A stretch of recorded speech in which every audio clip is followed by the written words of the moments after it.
Today's video is going to be a lot of fun and also kind of chaotic, as I don't have it super planned out, which is pretty on brand for a pantser. Welcome back to my channel, and hello if you are new. My name is Andy. I am a 23-year-old writer from Michigan. I thought it would be really fun today to kind of give a little update, or not update, explanation of my writing process. So everything I do from a first idea to where I have just gotten in the writing process of completing a draft and getting that first one out of the way. I'm a first-time author in terms of like finishing a project, so there's a lot of this I'm still learning. There's a lot of it that I'm sure will be adjusted over the years as I continue to practice and get better at writing. But I love hearing about people's different processes and how they get from an idea all the way through to a finished product. Before starting this channel, I didn't even know what a pantser versus a plotter was, but let's talk a little bit about that. So a plotter is someone who tends to do a detailed outline for their novel before they even begin drafting. Maybe they have an idea or a concept or a character that comes to mind, and they can take that idea and really flesh it out on paper before they ever begin drafting and writing the physical words that will create the novel. Whether that be a character or a storyline or even just a conflict idea, typically what that looks like is writing an outline of, that's kind of a rough idea of what the main course of conflict will be, how it will resolve, so kind of a beginning, middle, and end point with some things in between. I did this with my very first novel, which I talked about a little bit in my video about me and my current work in progress, but I talked about how the first book I ever attempted to write and failed to write was because I found that I was working against my nature as a writer. So I would classify myself as a pantser. Did I know that before I started this channel? No, I did not. Do I know it now? Yes, I do. Basically, a pantser is not someone who pants people, though I totally thought that's what that was at first. It is someone who is a writer that flies by the seat of their pants. So when they sit down to write or create a story, it's not planned, it's not detailed, it's just what comes as they write. I found that that was a much more suited style for me, but I did attempt to be a plotter in the first kind of attempt at writing a book. I thought that was the way to do it, I think, and not necessarily because I'd been told that was the way to do it. I just kind of had this natural inkling that if I wrote down kind of prompts per se of what's going to happen in each chapter, that when I went to sit down and write that day, it would be easy because I would feel like I had a direction for what I was going to write that day, and I could just follow the prompt and do what I needed to. What I found was that it put me in a really limited creative box. For some people, outlining that way gives them all the detail they need to stick to the main goal or the objective of their book, stick to their theme, and keep their tone similar. For me, it led me to feel completely dry inside and kind of dead. When I sat down to write, I felt so unmotivated. It was like chronic writer's block every time I went to write. So my book really never got off the ground, and I abandoned it way before I got into the manuscript deeply. I would say I did a thorough outline and then got into a really shallow version of the manuscript before I realized this is literally just not me. That's how I found out that I am not a plotter, through trial and error. And I was able to plot successfully and outline successfully, but when it came to actually creating a piece of work I was excited about, felt inspired by, and could more importantly complete, I failed on the execution because plotting took all the creative process out of it for me. So for some people that's life-giving and super important and kind of a key component to what makes their writing process successful. For me, it did the opposite, but that's okay because there's another version, pantsing. Pantsing is, like I said, flying by the seat of your pants. You're just kind of going with the flow when you sit down. So the way I came up with the idea for my current work in progress, something I also talked about in my most recent video, or not my most recent one, but the one about me and my book, is literally I just had an idea, and from that spark of an idea, which the original idea for this book was, what if an assassin got sent to kill someone and fell in love with them instead? That's a little sneak peek about what my book is about. I've not talked about it much on this channel, but that's kind of the like very loose thematic idea behind it. So I had that idea at work, which I'm sure other people have written stories regarding that, but it ended up being a lot more than just that key component or initial spark of an idea, and that is because I was able to pants my way through it. So when I sat down with that idea, I talked about like that dishes moment in my other video, and when I had that kind of spark of, whoa, it's not just an assassin and a thing, it's a whole world in my head. So when I got that idea for that world, I did a very, very loose outline technically. When I first got that idea, I grabbed a notebook and I just wrote for like 2 hours all about the general idea of what this story would be and a very loose story arc. I knew where I wanted it to resolve, or how I wanted one of the main problems to resolve in the book, kind of the like main plot. The subplots were all unknown to me. The characters were all unknown to me. And so that really gave me so much freedom. When I sat down to write, I just knew a beginning idea and a very end goal. But the peak conflict in the book, the things that would change and shift were all unknown. And so that is how I began the writing process for the first draft of my novel that I just finished. That is where the book Refuse to Be Done by Matt Bell comes into play. I talked about this a little bit in one of my previous videos, but basically I was listening to a podcast called Writers on Writing, and on that podcast they host different literary agents, publishers, editors, and authors. On that podcast I got to listen to the episode that interviews Matt Bell. He is a professor at Arizona State and he is also a Michigan native. Basically he talked about his drafting process and how he completes his novels in 3 drafts. That book is this book right here. She Saved My Life. Basically, Matt Bell, if you're watching this, thank you. I would have never completed my first novel ever without this book and your advice and your help and just your idea of how to move through it. This book, I re-listened to the podcast episode really recently because I felt like I just needed to kind of re-listen as I head into the second draft and remind myself. And he basically wrote this book for maximalist pantsers. So if you are someone who can sit down and writing a lot of words is not a problem for you, that is me. But writing words that you know will stay in the book can be a problem, or feeling like you need to outline specifically is a problem, also me, then this book is for you. And I would highly, highly, highly recommend it.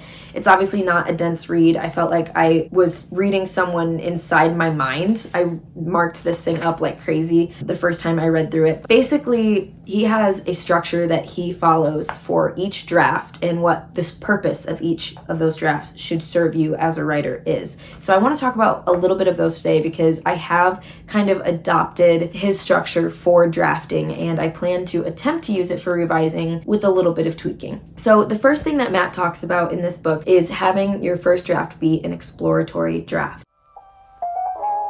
So an exploratory draft basically means that you discover the book as you're writing it. You don't know the characters, you don't know the source of conflict or the way that they interact through their dialogue or the setting of the book or any of those things in ornate detail until you're writing it yourself. So you let the book tell you who it is and tell you what the storyline is. I know for some people that probably sounds really stressful, but for me it opened a whole door of creative thinking that I had never unlocked in my brain before, and it's the only way I was able to actually complete a novel. And when I got done with the novel and I look back at that whole first draft, I'm actually shocked by how much it ties into itself from start to finish. You would think that writing something that you're not quite sure how it's going to go, or you're literally discovering it as you go through it, would end up being kind of messy by the end or unconnected and really disheveled. But I found that it was more succinct than I could have expected and a lot more good material to work with than I also expected. That exploratory draft is supposed to be messy. It's not supposed to be perfect or polished in any form. And while we're always trying to write the best sentences as possible as writers, it's not the main purpose of the draft to get like the most beautiful prose out ever. So that was really helpful for me. I think something I always made the mistake of doing in every attempt to write anything from here or from the time that I was a child until now was constant revision. So I just was a chronic editor. I could not leave my own work alone to keep moving forward and just get more content out. And that became a huge roadblock for me, particularly in my first book that I over outlined. I was also over editing as I went back. And so I do think there's potential someday for me to pick that project back up. But I think for now, a good healthy distance has given me the chance to kind of break away from that. But anyway, I stopped rereading what I had already written when I worked on this project and started following this outline. I basically listened to that podcast episode and bought this book right in the beginning of starting this draft. And so it's been my companion this whole time through and super, super helpful, and I highly recommend. So the second round of drafting that Matt does is basically a revising to the plot I can't remember the exact word he uses for this draft, but it is so helpful. So while the first one was exploratory or discovery writing, the second one, this is when he outlines his novel for the first time. So if you're a pantser, this might be a good tip for you, as it was for me. Once I completed my first draft, that was kind of a rough outline of the book, and I didn't even know that I was writing an outline, I now was able to go back and look at the beginning, middle, end points, all the story beats, and line them up into an outline so that way I can clearly see in a succinct way what the synopsis of the book basically is. So he does not outline his novel until it's written, which I thought was kind of ingenious, and it really worked for me. It might not for you, but for me it was the key to moving forward to a second draft. He outlines his novel after he has written the first draft, and then he does something that is absolutely painful. He uses his first draft as basically a reflection on the book, if that makes sense. Probably doesn't. The second draft that he writes, he rewrites. Not like edits and revises, but he physically retypes the book from top to bottom using two monitors, one that is the first draft and one that is blank. And he just works his way through it, and he calls the first draft the diminishing draft at that point. He takes what is great from the first draft, moves it to the second draft, copying and pasting here and there, but mostly retyping word for word. And as he rewrites and revises those words from the first draft, he deletes them once they're onto the second draft. So as one draft shrinks, the other grows longer. This is definitely a time-consuming process. I am not quite sure if this is exactly the way that I am going to go through this for my second draft. I feel really comfortable with what my first draft is at right now. However, that may change.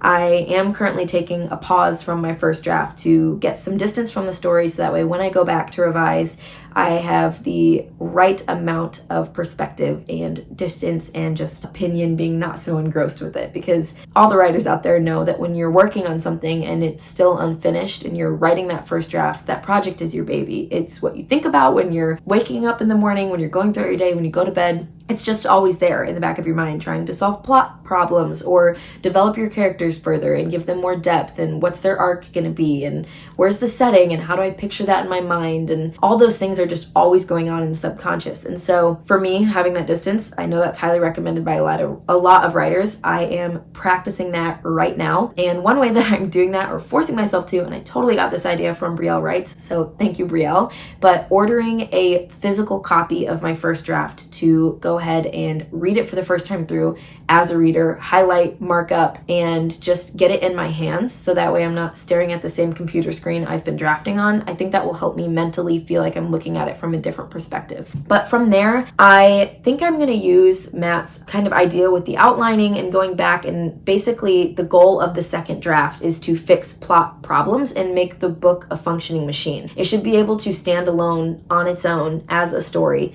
by the end of the second draft. In the first draft, there might be things that, you know, if this got in the hands of a reader right now, or an editor, or somebody, anyone, it wouldn't function as a story on its own. There'd be questions, there would be things that are holes, there would be things that are messy, there would be things that are incomplete, and that's obviously not what you want to hand to readers. So in the second draft, the main goal is to take the material you have created in the first draft and create it into a functioning story that could be placed in the hands of readers, though it's not quite ready, which leads me to the third draft. The third draft that Matt creates is his polished revision. The first draft is exploratory. It's for the book, it's for the characters, it's for the people you are creating, basically. The second draft is for you as the writer. It's creating it into a masterpiece of sorts that for you feels like cohesive and finished work. So the third draft is for readers. He goes through, and that's where he really goes line to line editing, fixing his prose, making his sentences strong and pretty and easy to read and enjoyable to consume. So that draft definitely is where you want to tie in beta readers and people who can point out things that feel uncomfortable in your prose, or things that just don't catch right, versus the parts that feel smooth and just encapsulate what you are going for with this story. With this model of the 3 drafts, I am planning to incorporate beta readers after my second round. I also heard from Matt, this was a great piece of advice, that you only get full feedback from somebody that's the first impression one time. So when are you going to ask for that first impression? I think the best time to plan that out is in between the second and third, when I have time to go back and edit in that third draft if there's any any major things that go wrong with beta readers, but I know right now after my first draft there are plot holes in my story. There are things that are not clean. There are things that I wouldn't want to give to a reader yet because I already know that there will be questions. I already know that there will be things that could be cleaner. I already know there's things that won't make perfect sense because I haven't explained them totally. I don't want to waste a first impression on my work with someone before I actually know it makes sense. So I'm planning to give this to beta readers between the second and third, and then spend that third draft polishing my prose and also making edits that come back from beta readers of things that feel like they need restructured, reworked, or maybe just cleaned up a little bit. That is the writing process that I am intending to follow with my debut novel. And by the time I get to that third draft, or possibly fourth or fifth, who knows, I might need to go back and revise a lot more than 3 times. But I'm really hoping that this setup is something I can succeed at. And even if it's something I have to adjust along the way to work for my personal preferences, I know that it is something I would not have accomplished without just a little bit of help and structure. So if this video is helpful to you at all, which I really hope it is, feel free to give it a like or comment down below what was useful to you about this video. And of course, credit to Matt Bell for giving me the help I needed to get through my first draft and really feel inspired to keep going on this debut novel, and like it is something that I can achieve and will achieve. Thank you so much guys for watching. Don't forget to like, subscribe, and comment, and follow for more content. I am trying to post weekly. I'll see you guys with another video next week, and thank you so much for following along. See ya.